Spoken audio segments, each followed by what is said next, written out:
Chapter 9. The Midnight Duel. Harry had never believed he would meet a boy he hated more than Dudley, but that was before he met Draco Malfoy.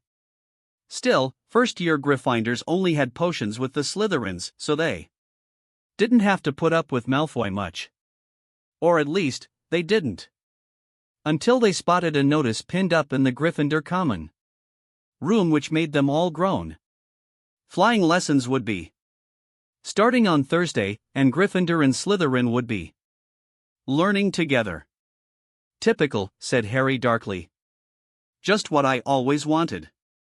To make a fool of myself on a broomstick in front of Malfoy.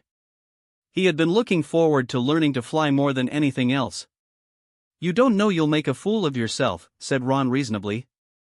Anyway, I know Malfoy's always going on about how good he is at Quidditch, but I bet that's all talk. Malfoy certainly did talk about flying a lot. He complained loudly about first years never getting in the house Quidditch teams and told long, boastful stories which always seemed to end with him narrowly escaping muggles in helicopters. He wasn't the only one, though. The way Seamus Finnegan told it, he'd spent most of his childhood zooming around the countryside on his broomstick. Even Ron would tell anyone who'd listen about the time he'd almost hit a hang glider on Charlie's old broom. Everyone from wizarding families talked about Quidditch constantly. Ron had already had a big argument with Dean Thomas, who shared their dormitory, about football. Ron couldn't see what was exciting about a game with only one ball where no one was allowed to fly. Harry had caught Ron prodding Dean's poster of West Ham football team, trying to make the players move. Neville had never been on a broomstick in his life, because his 108 Harry Potter grandmother had never let him near one. Privately, Harry felt she'd had good reason, because Neville managed to have an extraordinary number of accidents even with both feet on the ground. Hermione Granger was almost as nervous about flying as Neville was. This was something you couldn't learn by heart out of a book, not that she hadn't tried. At breakfast on Thursday she bored them all stupid with flying tips she'd got out of a library book called Quidditch Through the Ages. Neville was hanging on to her every word, desperate for anything that might help him hang onto his broomstick later, but everybody else was very pleased when Hermione's lecture was interrupted by the arrival of the post. Harry hadn't had a single letter since Hagrid's note, something that Malfoy had been quick to notice, of course. Malfoy's eagle owl was always bringing him packages of sweets from home, which he opened gloatingly at the Slytherin table. A barn owl brought Neville a small package from his grandmother. He opened it excitedly and showed them a glass ball the size of a large marble, which seemed to be full of white smoke. It's a Remembrall, he explained. Gran knows I forget things. This tells you if there's something you've forgotten to do. Look. You hold it tight like this, and if it turns red, oh, his face fell. Because the Remembrall had suddenly glowed scarlet, you've forgotten something. Neville was trying to remember what he'd forgotten when Draco Malfoy, who was passing the Gryffindor table, snatched the Remembrall out of his hand. Harry and Ron jumped to their feet. They were half hoping for a reason to fight Malfoy, but Professor McGonagall, who could spot trouble quicker than any teacher in the school, was there in a flash. What's going on? Malfoy's got my Remembrall, Professor. Scowling, Malfoy quickly dropped the Remembrall back on the table. Just looking, he said, and he sloped away with Crabbe and Goyle behind him. Asterisk. At 3:30 that afternoon, Harry, Ron, and the other Gryffindors hurried down the front steps into the grounds for the Midnight Duel 109. Their first flying lesson. It was a clear, breezy day and the grass rippled under their feet as they marched down the sloping lawns towards a smooth lawn on the opposite side of the grounds to the Forbidden Forest, whose trees were swaying darkly in the distance. The Slytherins were already there, and so were 20 broomsticks lying in neat lines on the ground. Harry had heard Fred and George Weasley complain about the school brooms, saying that some of them started to vibrate if you flew too high, or always flew slightly to the left. Their teacher, Madame Hooch, arrived. She had short, gray hair and yellow eyes like a hawk. "Well, what are you all waiting for?" she barked. "Everyone stand by a broomstick. Come on, hurry up." Harry glanced down at his broom. It was old and some of the twigs stuck out at odd angles. "Stick out your right hand over your broom," called Madame Hooch at the front, and say, "Up." "Up," everyone shouted. Harry's broom jumped into his hand at once, but it was one of the few that did.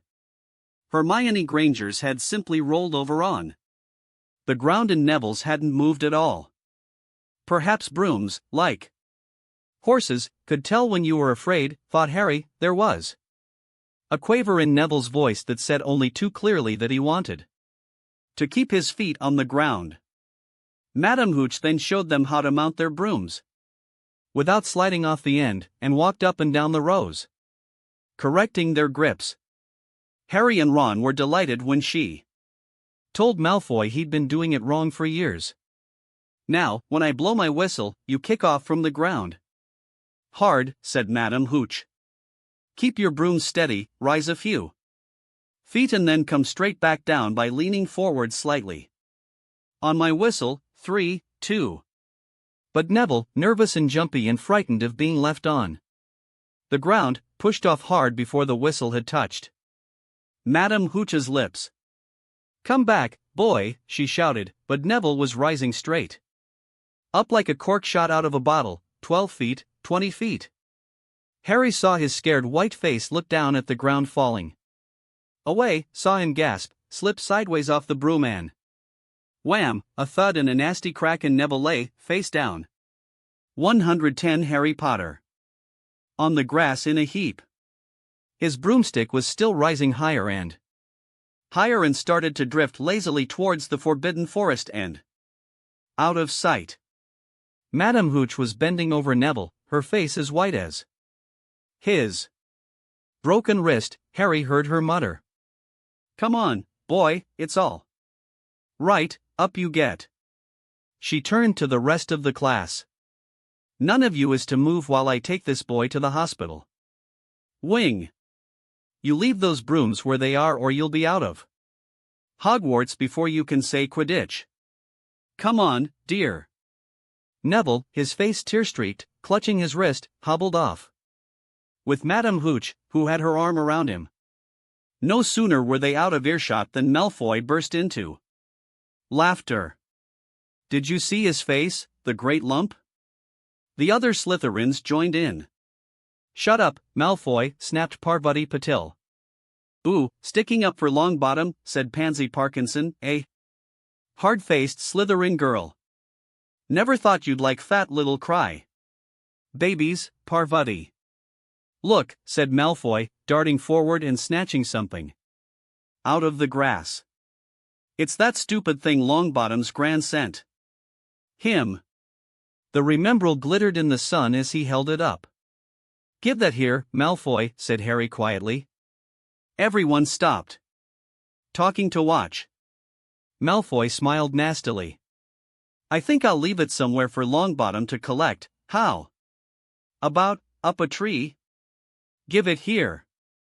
Harry yelled, but Malfoy had leapt onto his broomstick and taken off. He hadn't been lying, he could fly well. Hovering level with the topmost branches of an oak, he called, "Come and get it, Potter." Harry grabbed his broom. "No," shouted Hermione Granger. "Madame Hooch told us not to move, you'll get us all into trouble." Harry ignored her. Blood was pounding in his ears. He mounted the broom and kicked hard against the ground, and up he soared. Air rushed through his hair and his robes whipped out. The Midnight Duel 111. Behind him, and in a rush of fierce joy he realized he'd found Something he could do without being taught. This was easy. This was wonderful. He pulled his broomstick up a little to take it even higher and heard screams and gasps of girls back on the ground, and an admiring whoop from Ron. He turned his broomstick sharply to face Malfoy in midair. Malfoy looked stunned. "Give it here," Harry called, "or I'll knock you off that broom." "Oh, yeah," said Malfoy, trying to sneer, but looking worried. Harry knew, somehow, what to do. He leant forward and grasped the broom tightly in both hands, and it shot towards Malfoy like a javelin. Malfoy only just got out of the way in time. Harry made a sharp about turn and held the broom steady. A few people below were clapping. "No Crabbe and Goyle up here to save your neck, Malfoy," Harry called. The same thought seemed to have struck Malfoy. "Catch it if you can, then," he shouted, and he threw the glass ball high into the air and streaked back towards the ground. Harry saw, as though in slow motion, the ball rise up in the air and then start to fall. He leant forward and pointed his broom handle down. Next second he was gathering speed in a steep dive, racing the ball. Wind whistled in his ears, mingled with the screams of people watching. He stretched out his hand, a foot from the ground. He caught it, just in time to pull his broom straight, and he toppled gently onto the grass with the Remembrall clutched safely in his fist. Harry Potter! His heart sank faster than he'd just dived. Professor McGonagall was running towards them. He got to his feet, trembling. "Never, in all my time at Hogwarts." Professor McGonagall was almost speechless with shock, and her glasses flashed furiously. "How dare you, might have broken your neck." "It wasn't his fault, Professor." "Be quiet, Miss Patil." "But Malfoy." "That's enough, Mr. Weasley. Potter, follow me, now." Harry caught sight of Malfoy, Crabbe, and Goyle's triumphant 112 Harry Potter faces as he left, walking numbly in Professor McGonagall's wake. As she strode towards the castle, he was going to be expelled. He just knew it. He wanted to say something to defend himself, but there seemed to be something wrong with his voice. Professor McGonagall was sweeping along without even looking at him. He had to jog to keep up. Now he'd done it. He hadn't even lasted 2 weeks. He'd be packing his bags in 10 minutes. What would the Dursleys say when he turned up on the doorstep? Up the front steps, up the marble staircase inside, and still Professor McGonagall didn't say a word to him. She wrenched open doors and marched along corridors with Harry trotting miserably behind her. Maybe she was taking him to Dumbledore. He thought of Hagrid, expelled but allowed to stay on as gamekeeper. Perhaps he could be Hagrid's assistant. His stomach twisted as he imagined it, watching Ron and the others becoming wizards while he stumped around the grounds, carrying Hagrid's bag. Professor McGonagall stopped outside a classroom. She opened the door and poked her head inside. "Excuse me, Professor Flitwick, could I borrow wood for a moment?" Wood? Thought Harry, bewildered. Was wood a cane she was going to use on him? But what turned out to be a person, a burly fifth-year boy who came out of Flitwick's class looking confused. "Follow me, you two," said Professor McGonagall, and they marched on up the corridor, Wood looking curiously at Harry. "In here." Professor McGonagall pointed them into a classroom which was empty except for Peeves, who was busy writing rude words on the blackboard. "Out, Peeves," she barked. Peeves threw the chalk into a bin, which clanged loudly, and he swooped out cursing. "Professor." McGonagall slammed the door behind him and turned to face the two boys. "Potter, this is Oliver Wood." "Wood, I found you a seeker." Wood's expression changed from puzzlement to delight. "Are you serious, Professor?" Absolutely, said Professor McGonagall crisply. The boys Natural. I've never seen anything like it. Was that your first time? On a broomstick, Potter? The Midnight Duel 113. Harry nodded silently. He didn't have a clue what was going on. But he didn't seem to be being expelled, and some of the feeling started coming back to his legs. He caught that thing in his hand after a 50-foot dive. Professor McGonagall told Wood. Didn't even scratch himself. Charlie Weasley couldn't have done it.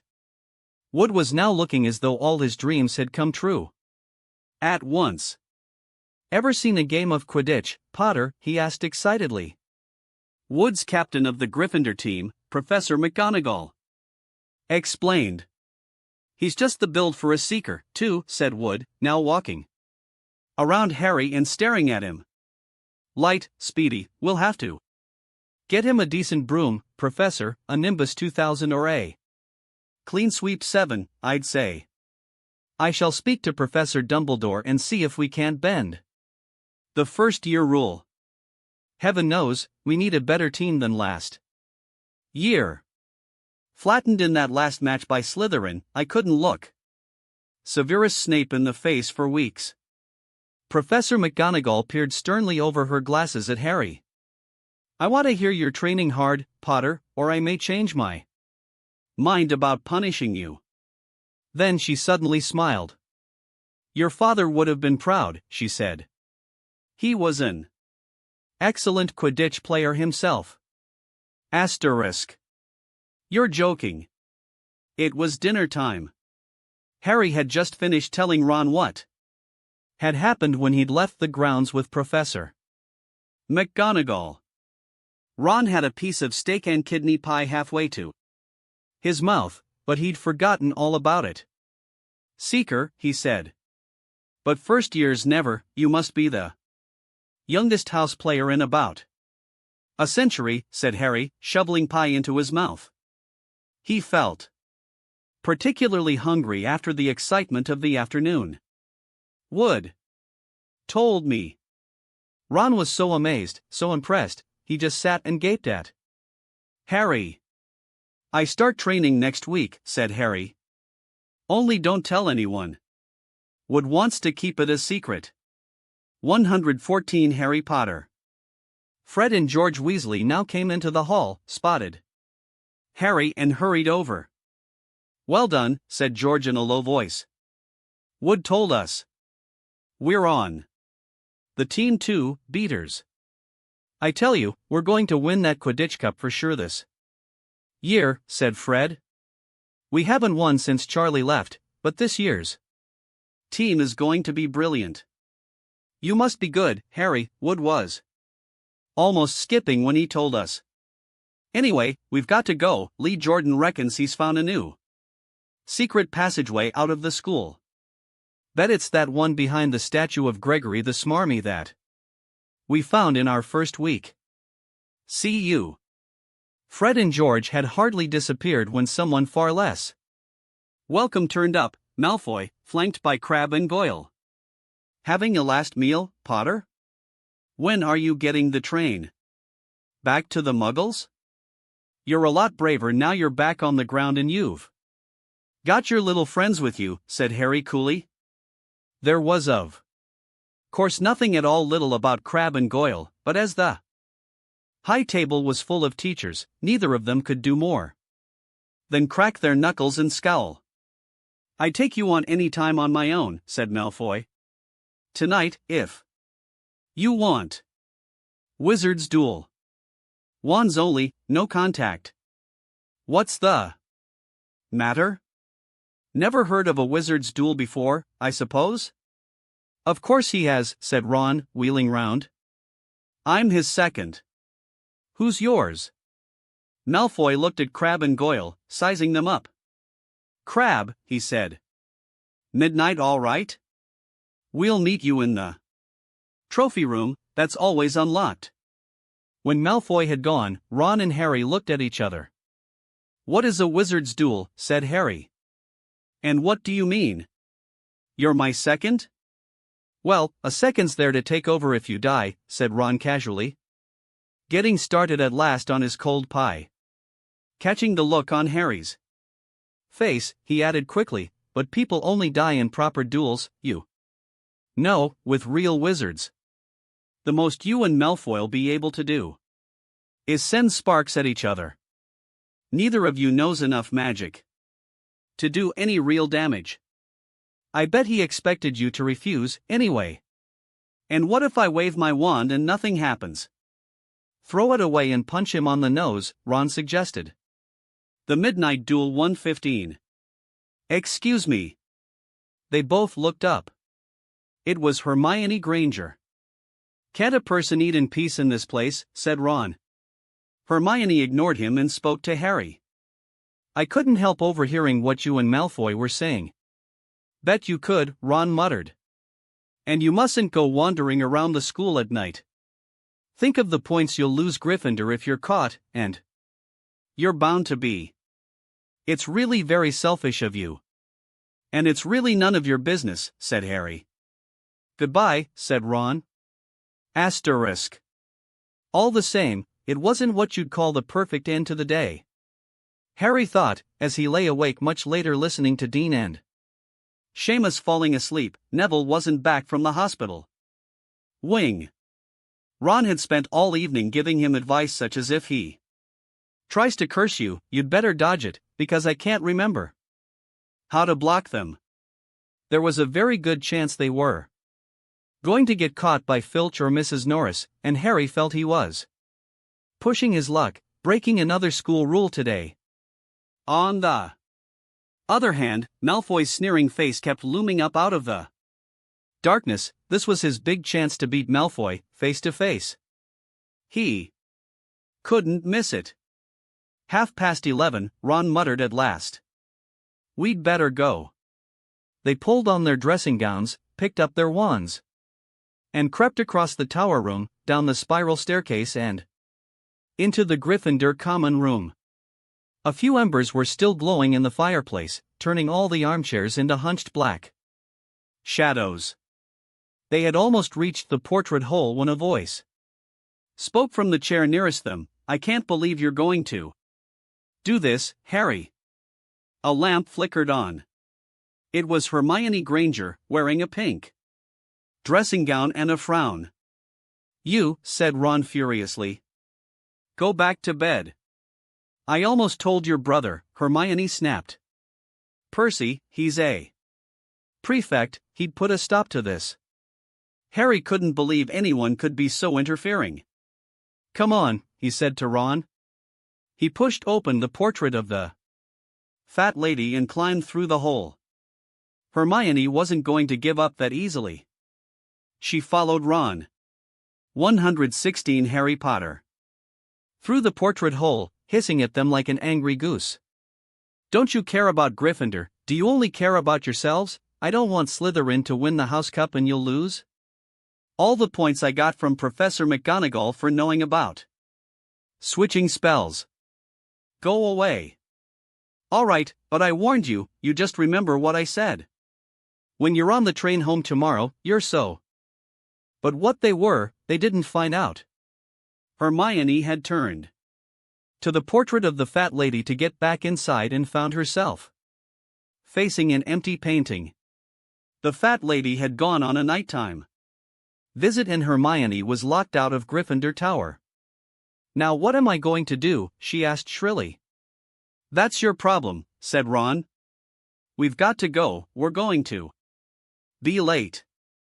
They hadn't even reached the end of the corridor when Hermione caught up with them. I'm coming with you, she said. You are not. Do you think I'm going to stand out here and wait for Filch to catch me? If he finds all three of us, I'll tell him the truth, that I was trying to stop you and you can back me up. You've got some nerve, said Ron loudly. Shut up, both of you, said Harry sharply. I heard something. It was a sort of snuffling. Mrs. Norris, breathed Ron, squinting through the dark. It wasn't Mrs. Norris. It was Neville. He was curled up on the floor, fast asleep, but jerked suddenly awake as they crept nearer. "Thank goodness you found me. I've been out here for hours. I couldn't remember the new password to get into bed." "Keep your voice down, Neville. The password's pig snout butt. It won't help you now, the fat lady's gone off somewhere." "How's your arm?" said Harry. "Fine," said Neville, showing them.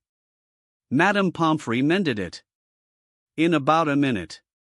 "Good, well, look, Neville, we've got to be somewhere, we'll see you later." "Don't leave me," said Neville, scrambling to his feet. "I don't want to stay here alone, the bloody Baron's been passed twice already." Ron looked at his watch and then glared furiously at Hermione. "The Midnight Duel 117. And Neville. If either of you get us caught, I'll never rest until I've learnt that curse of the bogies Quirrell told us about and used it on you." Hermione opened her mouth, perhaps to tell Ron exactly how to use the curse of the bogies, but Harry hissed at her to be quiet and beckoned them all forward. They flitted along corridors striped with bars of moonlight from the high windows. At every turn Harry expected to run into Filch or Mrs. Norris, but they were lucky. They sped up a staircase to the third floor and tiptoed towards the trophy room. Malfoy and Crabbe weren't there yet. The crystal trophy cases glimmered where the moonlight caught them. Cups, shields, plates and statues winked silver and gold in the darkness. They edged along the walls, keeping their eyes on the doors at either end of the room. Harry took out his wand in case Malfoy leapt in and started at once. The minutes crept by. "He's late, maybe he's chickened out," Ron whispered. Then a noise in the next room made them jump. Harry had only just raised his wand when they heard someone speak, and it wasn't Malfoy. "Sniff around, my sweet, they might be lurking in a corner." It was Filch speaking to Mrs. Norris. Horror-struck, Harry waved madly at the other three to follow him as quickly as possible. They scurried silently towards the door away from Filch's voice. Neville's robes had barely whipped round the corner when they heard Filch enter the trophy room.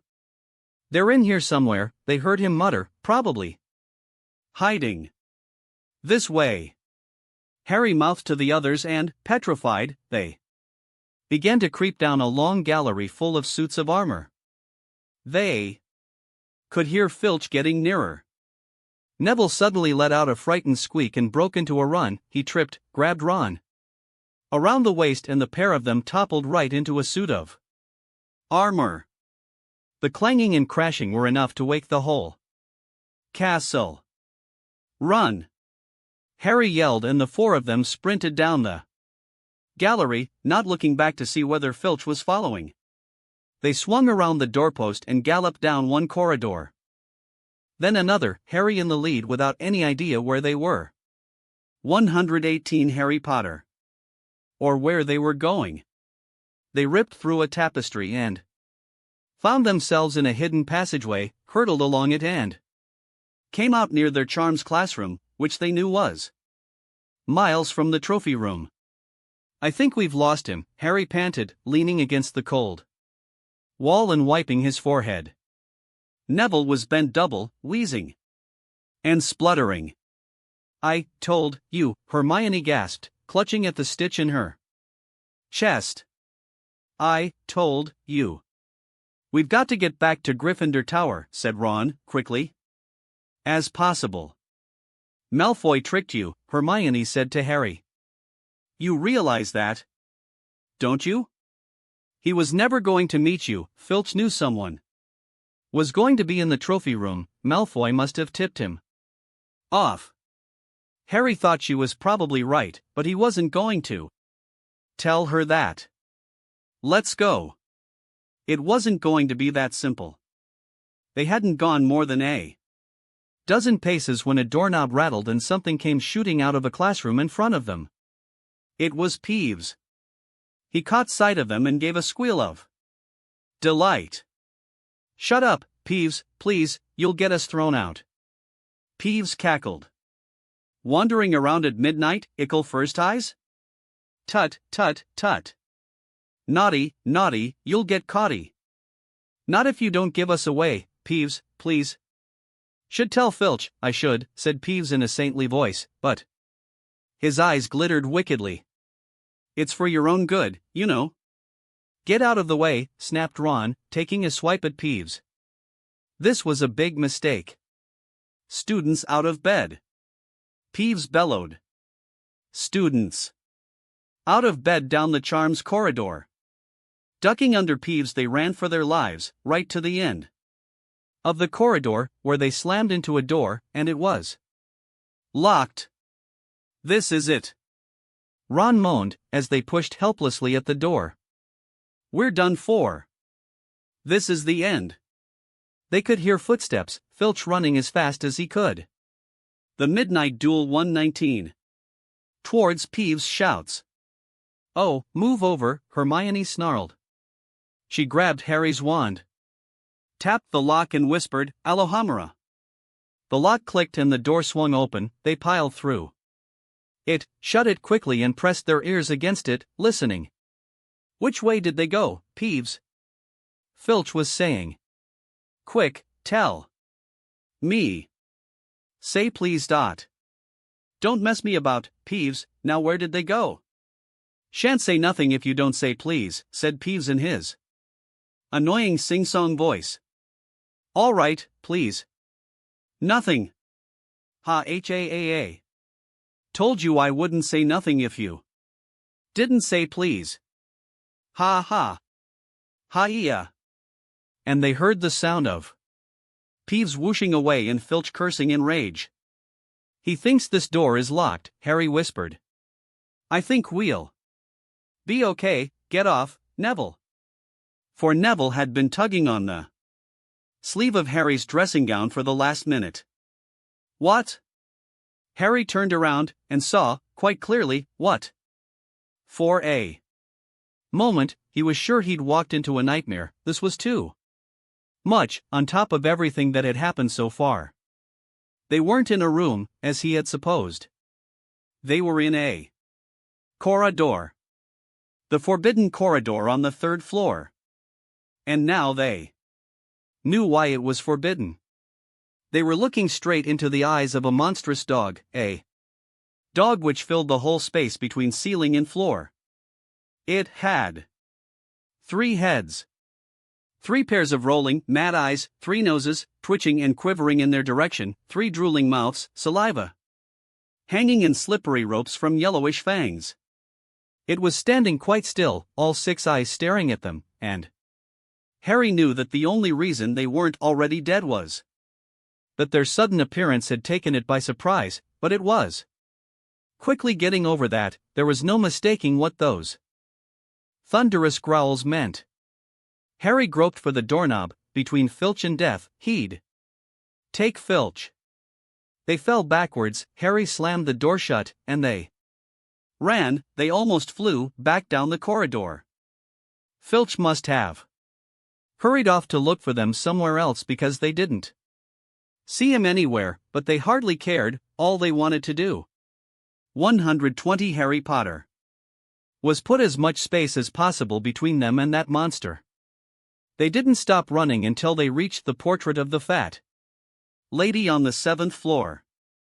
Where on earth have you all been? She asked, looking at their dressing gowns hanging off their shoulders and their flushed, sweaty faces. Never mind that, pig snout, panted Harry, and the portrait swung forward. They scrambled into the common room and collapsed, trembling into armchairs. It was a while before any of them said anything.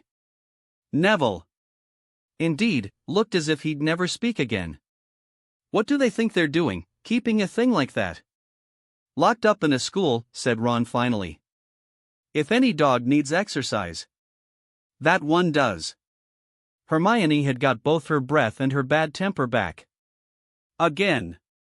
You don't use your eyes, any of you, do you? She snapped. Didn't you see what it was standing on? The floor? Harry suggested.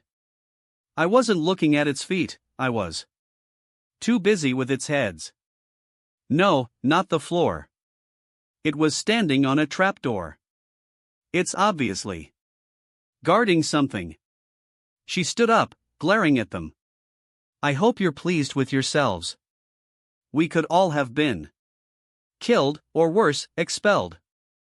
Now, if you don't mind, I'm going to bed. Ron stared after her, his mouth open. No, we don't mind, he said. You'd think we dragged her along. Wouldn't you? But Hermione had given Harry something else to think about. As he climbed back into bed, the dog was guarding something. What had Hagrid said? Gringotts was the safest place in the world. For something you wanted to hide, except perhaps Hogwarts. It looked as though Harry had found out where the grubby little package from Vault 713 was.